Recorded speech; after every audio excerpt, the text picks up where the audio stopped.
Charvonia designed tie-down anchors are designed and made in the USA from billet aluminum and provide a stronger, more useful, and better looking option to the basic factory supplied tie-down anchors. They come in a variety of colors and options for various models. In this video, we will be working on this 2023 Ford Maverick XL Hybrid. Tools needed for this installation are a ratchet or impact, a T30 Torx bit, and an H5 hex bit. Here we have the new tie downs.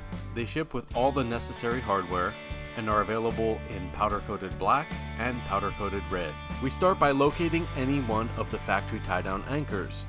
They are secured with 2 bolts using a T30 Torx bit. Once broken loose, each bolt can be removed.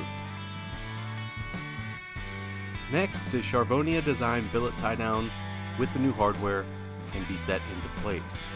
The new hardware will go through the holes on the tie down and will line up with the factory holes on the Ford Maverick bed.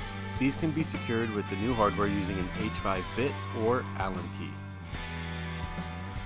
Now with the tie down installed, here is a demonstration of using it with a ratchet strap hook. This process can be repeated on the other 5 mounting areas of the Maverick. There are 6 total, 4 to the rear of the bed near the tailgate and 2 at the front of the bed. If you'd like to cover all 6 mounting points with billet tie downs, you'll need to order 3 pairs, or look for the Ford Maverick vehicle kit on the website at billettiedowns.com. Thank you for watching.